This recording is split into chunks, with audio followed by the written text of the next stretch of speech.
বন্ধুরা, চতুর্থ শ্রেণীর আমার বাংলা বইয়ের পাঠ ২১ পাহাড়পুর নিয়ে তোমাদের সামনে আবারও হাজির হয়েছি। বন্ধুরা, এই পুরো পাঠটি আমরা মোট ৪টি ভাগে ভাগ করে পড়ব এবং প্রথম ৩টি পাঠে আমরা পাহাড়পুরের ব্যাপারে বিভিন্ন তথ্যাদি জানব এবং আমাদের পাঠে যে জিনিসগুলো লেখা রয়েছে সেগুলোর ব্যাপারে ধারণা নিব এবং সর্বশেষে কুইজ পর্বের মাধ্যমে আমরা দেখার চেষ্টা করব যে আমরা পুরো ব্যাপারটি ঠিক কতটুকু বুঝলাম। তো চলো আমরা পাহাড়পুর সম্পর্কে জানা শুরু করি। পাঠের প্রথম অংশে আমরা দেখতে পাই যে চারিদিকে কোনো পাহাড় নেই, তবুও এই জায়গাটির নাম আসলে পাহাড়পুর হয়েছে। এটি বাংলাদেশের নয়, পুরো পৃথিবীরই একটি খুবই বিখ্যাত স্থান। এই সম্পর্কে জানতে আসলে সবাই খুব আগ্রহী থাকে। তাছাড়া পাহাড়পুর আসলে একটি সুপ্রাচীন বৌদ্ধ বিহার। প্রায় ১৪০০ বছর আগে বৌদ্ধ ধর্মের অনুসারী যে ভিক্ষুগণ ছিলেন তারা একটি বিশেষ জায়গায় থাকতেন। সেখানে তারা ধর্মচর্চা করতেন, শিষ্যদের শিক্ষা দিতেন। একসময় এরকম বিভিন্ন জায়গার নাম হচ্ছে বিহার। বাংলাদেশের ভেতরে আরও বিভিন্ন বিহার রয়েছে, যেমন পাহাড়পুর ছাড়াও কুমিল্লার ময়নামতিতে শালবন বিহার ইত্যাদি বিহার রয়েছে। তবে পাহাড়পুরের মতো এত বড় বিহার কোথাও নেই।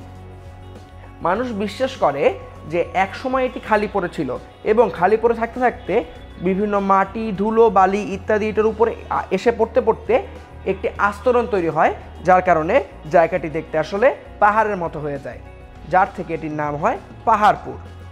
তাছাড়া দীর্ঘকাল পরে 1879 সালে আলেকজান্ডার কানিংহাম এই বিশাল পুরাকীর্তি আবারও আবিষ্কার করেন এবং এটির নাম সোমপুর বিহার কিংবা সোমপুর মহাবিহার।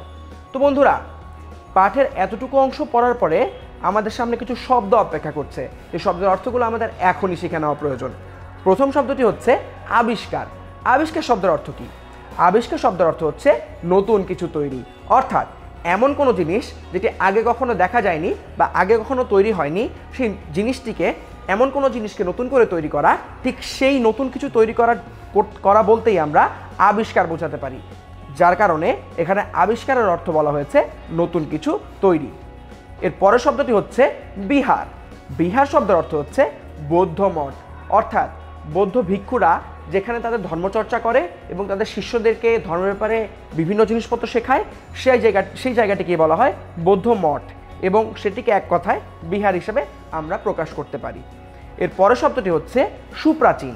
সুপ্রাচীন শব্দের অর্থ হচ্ছে বহুকাল আগের, অর্থাৎ কোনো একটি জিনিস যেটি অনেক অনেক বছর আগের, যেমন কিনা আমরা আমাদের পাঠে পড়তে পেয়েছি যে সোমপুর বিহার প্রায় ১৪০০ বছর আগের। তো সেই বহুকাল আগের জিনিসগুলোকে আমরা সুপ্রাচীন বলতে পারি। এর পরের শব্দটি হচ্ছে ভিক্ষু। ভিক্ষু শব্দের অর্থ হচ্ছে বৌদ্ধদের মধ্যে যারা সংসার ত্যাগী কিংবা সন্ন্যাসী, অর্থাৎ বৌদ্ধদের কিছু ধর্মচর্চার জন্য ধর্মের কাজ করে এমন কিছু মানুষ রয়েছে যারা কিনা সংসার ত্যাগী হয়ে থাকে, অর্থাৎ তাদের কোনো সংসার থাকে না, তাদের বাচ্চা কাচ্চা, স্ত্রী এরকম কেউ থাকে না এবং তারা এরকম কোনো ধরনের সংসারে নিজেকে জড়িত করে না। ঠিক সেই মানুষগুলোকেই বৌদ্ধদের মধ্যে যারা সংসার ত্যাগী সন্ন্যাসী হয়ে যায় তাদের কি বলা হয়? বৌদ্ধ ভিক্ষু। এর পরের শব্দটি হচ্ছে স্তূপ। স্তূপ শব্দের অর্থ হচ্ছে ঢিবি, অর্থাৎ অনেকগুলো জিনিসকে এক জায়গায় করে একটি ঢিবির মতো তৈরি করলে ঠিক যেমনটি দেখা যায় সেটিকেই বলা হয় স্তূপ। এর পরের শব্দটি হচ্ছে ধর্মচর্চা। ধর্মচর্চা শব্দের অর্থ হচ্ছে ধর্ম বিষয়ে জ্ঞান লাভ কিংবা অনুশীলন করা, অর্থাৎ ধর্মের বিভিন্ন বিষয় শেখা এবং বিভিন্ন বিষয় শেখার পর সেগুলো অনুশীলন করাকেই আমরা আসলে ধর্মচর্চা বলতে পারি। গল্পের এতটুকু অংশ পড়ার পরে আমাদের সামনে 3টি শব্দ অপেক্ষা করছে। এই শব্দগুলোর মধ্যে আমরা যুক্ত বর্ণ খুঁজে পাই। তো চলো বন্ধুরা, এখন আমরা ওই যুক্ত বর্ণগুলো দেখি এবং ওই যুক্ত বর্ণ দিয়ে আরও কী কী শব্দ গঠিত হতে পারে সেগুলো শিখে ফেলি। প্রথম শব্দটি হচ্ছে বৌদ্ধ বিহার।